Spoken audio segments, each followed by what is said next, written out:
This week I had lunch with a friend who is an atheist. We always have great conversations, usually punctuated with lots of laughter. I'm very fond of him, and I like him a great deal. He's honest, respectful, and he asks really good questions. Over the course of our meal, we talked about a number of things, and at one point he said, "Why do so many people get angry when I ask questions about Christianity? As soon as I ask a question, some people simply say I'm going to hell and refuse to talk to me anymore." I thought for a minute, and I said, I'm sorry they said that. You know, some of the best arguments against Christianity are Christians. He smiled and agreed, seemed a bit surprised at my response, kind of disarmed him a little bit. And I added, you know, the reverse is also true. Some of the best arguments for Christianity are Christians. As our conversation continued, I told him that many Christians are defensive because their foundation is solely based on emotion and feeling. They have little intellectual basis for what they believe. And whenever we are challenged about what we feel, our natural tendency is to get defensive because it's totally a subjective argument. I feel the way I feel. You know? It's hard to defend feelings. I'll give you an example. Many people have a strong emotional connection to their favorite football team. They just like certain teams. They don't know why, they just do. They grew up liking the Cowboys or the Steelers or the Titans. They don't put a lot of thought into it. It's not usually a well thought out, rational, intellectual decision. It's just, we just like who we like. Try telling a joke about someone's favorite team. Something like, what do the Tennessee Titans and Possums have in common? Both play dead at home and get killed on the road.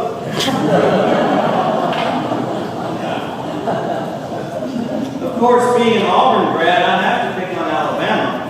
So how do you get an Alabama graduate off your porch? Pay for pizza.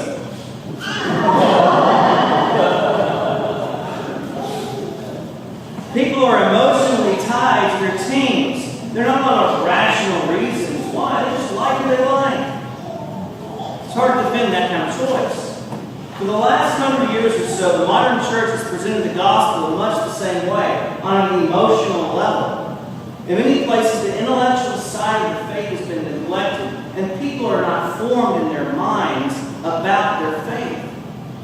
Therefore, Christians often react to questions or criticism negatively because their foundation has not been formed both in their hearts and in their minds. In some circles, intellectual formation is being shunned. But Christianity has a rich and compelling rational basis and influence on society. Great thinkers have always been a part of our faith. From the church fathers to Aquinas and Augustine to N.T. Wright and Francis Schaeffer.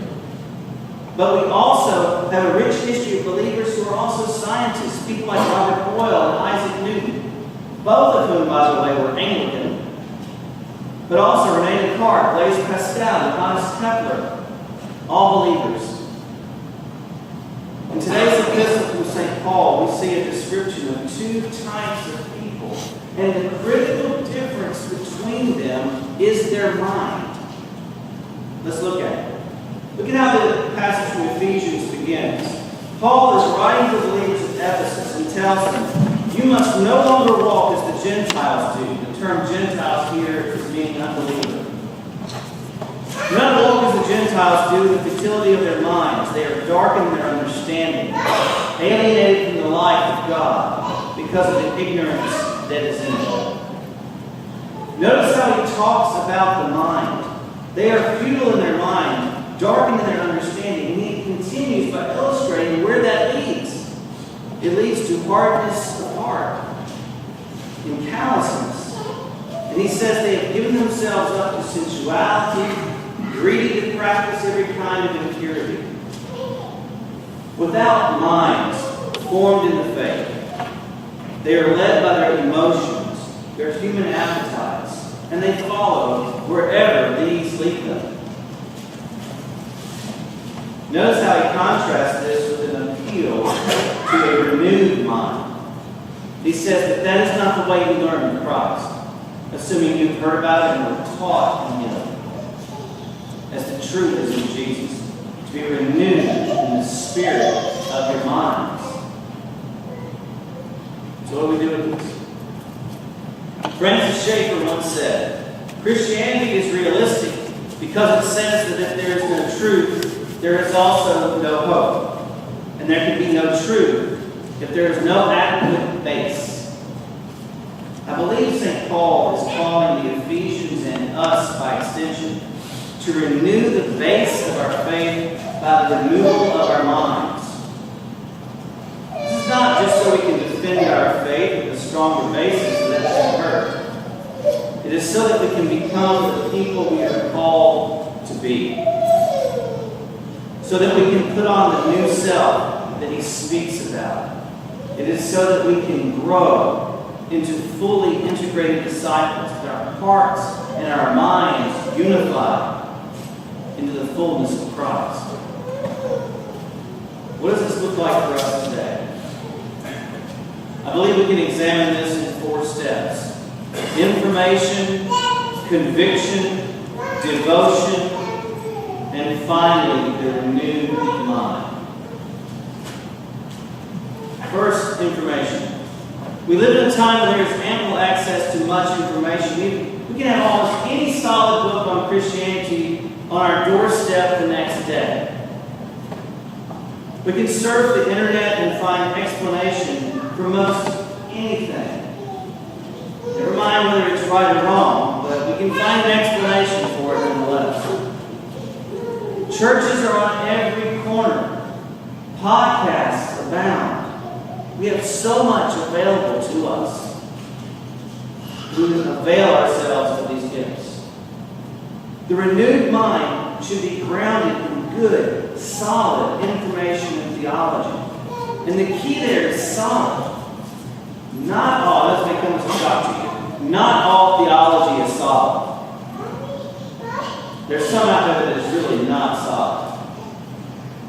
We look for information that is grounded in the truth. The truth, St. Paul says, is in Jesus. We would call it orthodoxy, right belief.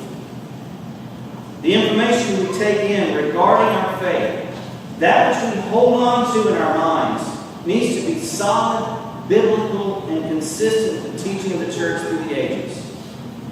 As the letter to Jude says, we should cling to the faith that was once for all delivered to the saints. If we build our faith on anything else, it will result in shipwreck.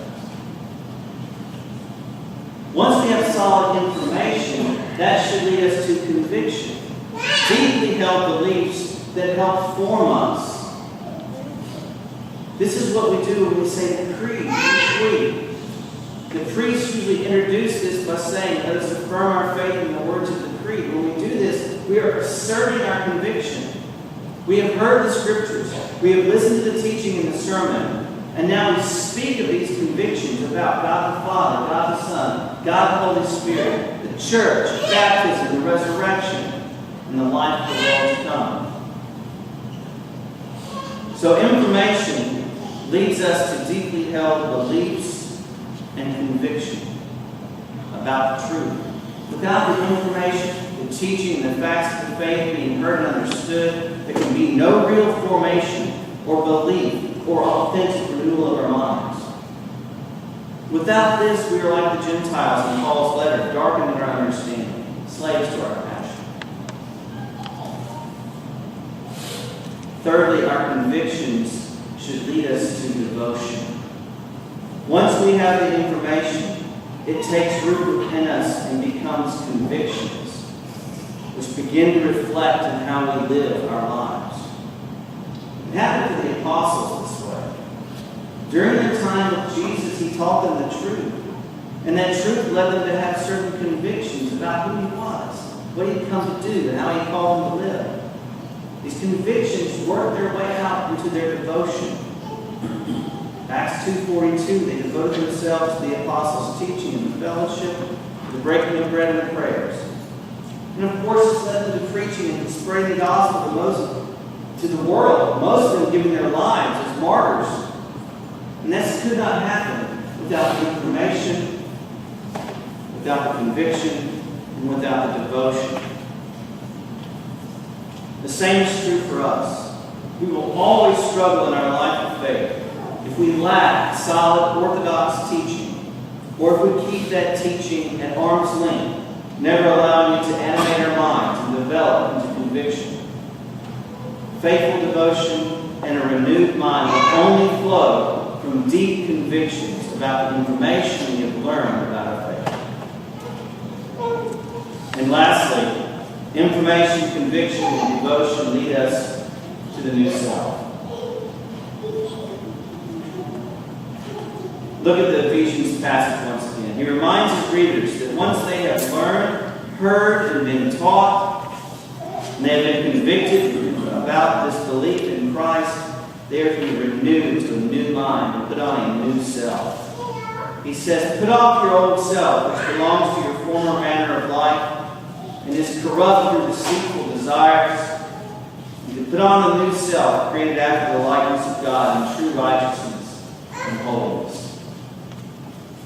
This is something St. Paul also mentions in Romans 12. He says, do not be conformed to this world, but be transformed in the renewing of your minds, that by testing you may discern what is the will of God, what is good and acceptable and perfect. The renewed mind formed in this way leads us to this new self. It is devoted, obedient, and effective. The renewed mind is essential for faithfully living our life of faith in this world. And the Greek here is not indicating a once-off event. It's not like our minds are renewed once and we're done. It indicates a continuous action. We must be constantly about renewing our minds so that we are not conformed to the world. We can truly hear and know the will of God. What does this new self do for us? According to St. Paul, it brings true righteousness and holiness, and a faith that has something desperately needed: strong roots. We need these roots. All of us will face dark and difficult days. Often, during those times, our feelings and our emotions will be all over the map. We will be tossed about by the situations we face, and if our faith is led by our emotions, then our faith will be tossed about as well. But when our minds are rooted firmly in our faith, we learn to trust greatly, because despite how we are feeling, we know it is true. Despite how we are feeling, we know that God does indeed love us. Despite how we are feeling, we know that what He has said is true, that His faithfulness is real. Despite how we are feeling, we know His promises are reliable. Not because of our feelings in the moment, but because, as St. Paul says in Colossians, we have set our minds on things above. What is true is true. And we lock them into our minds and we hold them in our minds. In the opening of the 1928 liturgy, which we just did, I quoted Jesus' admonition from Matthew 22:37. Love the Lord your God with all thy heart, with all thy soul, and with all thy mind. To answer the call of the gospel is to answer with our entire being and allow it to take root at every level. I pray that the information we receive would lead us to conviction, that our convictions would lead us to devotion, and finally to the renewal of our minds. We aim for this so that, as St. Paul says, we can truly put off our old selves and become the people our Lord has called us to be. In the name of God, Father, Son,